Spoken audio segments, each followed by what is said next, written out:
A Pokémon Go festival in Chicago's Grant Park hit a glitch Saturday when attendees couldn't get Wi-Fi service on their mobile devices in sections of the park.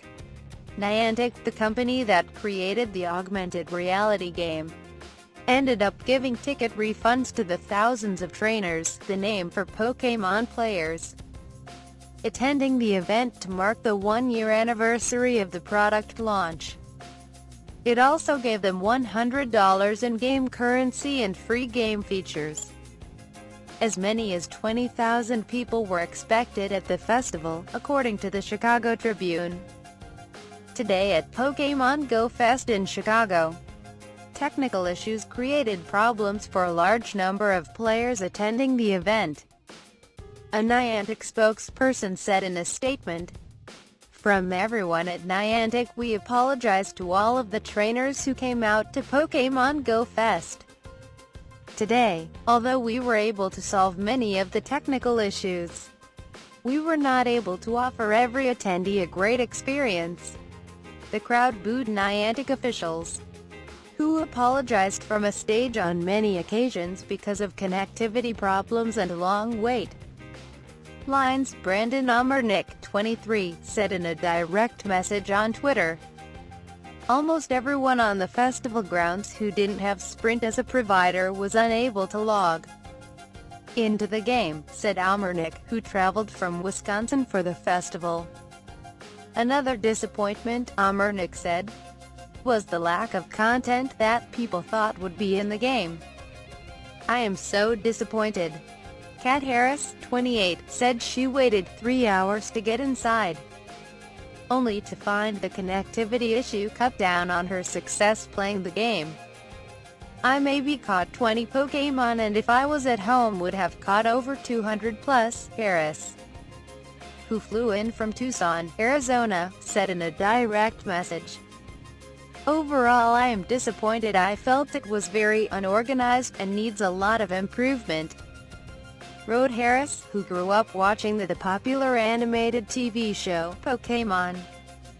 "I feel the location was not appropriate and made it difficult to play depending on your cell phone provider."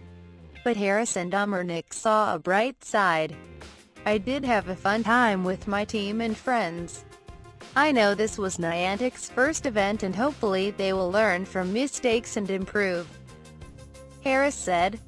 Amernick said organizers expanded the distance of the event to 2 miles outside the park, meaning he could walk around Lakeshore Drive playing the game. "I was still happy to meet so many awesome people playing the game, however, and the weather was perfect," he said. "What is it? So if you're feeling out of the loop about Pokémon, this is how it works.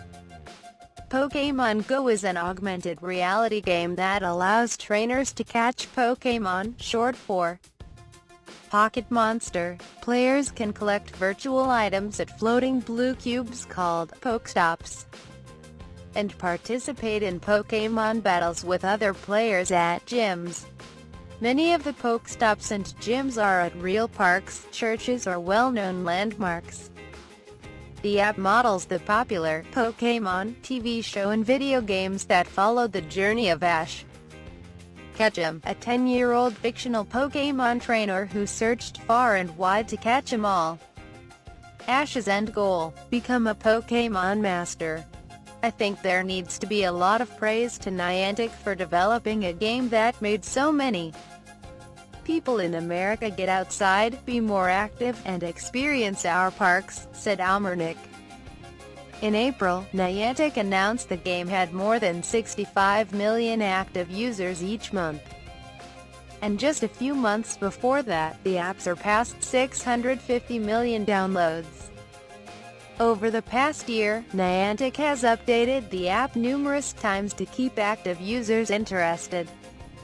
One of the most celebrated updates added Pokémon characters from the second generation, including Togepi and Phanpy. The first generation included fan favorites like Charmander, Squirtle and Bulbasaur. What's going on this weekend? Tickets to the Pokémon Fest sold out in 10 minutes. players lined up outside Grant Park's entrance at 6 a.m. Saturday, 4 hours before the festival opened. Details of Pokémon Go Fest were limited ahead of time, but trainers were promised never-before-seen Pokémon. It's unclear if they were delivered. Some species in the game can't currently be caught in the United States. Farfetch'd, for example, can be found only in Asia, and Mr. Mime is specific to Europe. In its statement, Niantic said all registered attendees would also have a new feature, the legendary Pokémon Lugia, added to their account. Can't make it to the Windy City?